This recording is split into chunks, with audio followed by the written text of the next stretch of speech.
ওই পথে আমি যাব, ওখান থেকে আমার নৌকা এই সামনে এইখানে ঘাট, ওখান থেকে ভেঙে মানে এখানে জোড়া ছিল। ওই যে দেখুন একটা টুরিস্ট বোট, হয়তো এটা যাচ্ছি।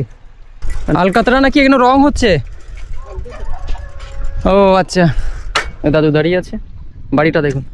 কি হচ্ছে দাদু, সকালে খাওয়া দাওয়া হলো? সকালে এখনো ব্রেকফাস্ট হয়নি? সামনে একটা গোয়াল ঘর, গরু থাকবে, আর এই হচ্ছে সম্পত্তি। না তো বাংলো, না তো গাড়ি, না তো বাড়ি। ফিরতি পথে রোজ ফিরছি, বেলা শেষের তারা বই, ওঠা ভোরেই তো রোজ মরছি, সেই দিনটার শুরু কই। তো গাইজ, গুড মর্নিং এভরিওয়ান।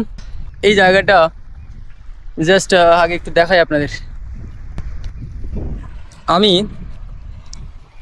এই বাড়ি থেকে ফিরছি আর কি, গেছিলাম গ্রামের বাড়ি, আপনারা জানেন গতকাল যে ব্লগটি আপনাদের সামনে তুলে ধরেছি, সেটা করার পরেই আবার আমি আমার গন্তব্যে। এই আওয়াজটা আমাকে থামিয়ে দিল আর কি। কাছে এখন মাইক নেই, তবুও বলার চেষ্টা করছি, বা আপনাদের সামনে একটা ছোট ব্লগ আমি রাখার চেষ্টা করছি।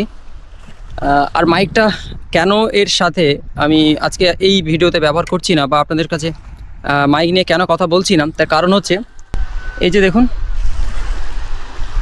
সেকেন্ডে সেকেন্ডে যে আওয়াজ আপনারা পাচ্ছেন হয়তো,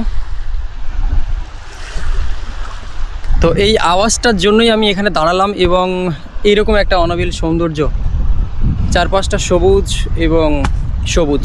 দেখুন এপাশে দুজন ছোট বোন,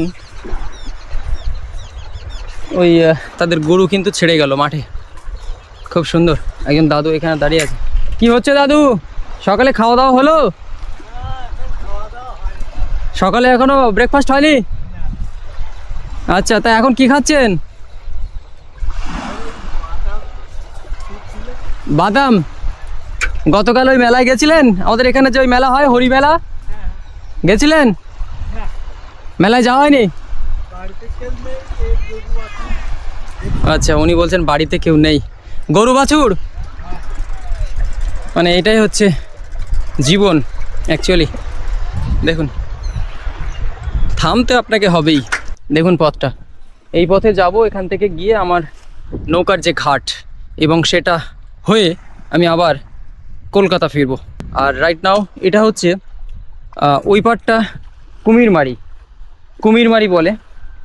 তার ওপাশে কিছু দূর ওইদিকে সরে গেলে গোসাবা বা ওই দিকে আর কি মোল্লাখালী জায়গাগুলো আছে।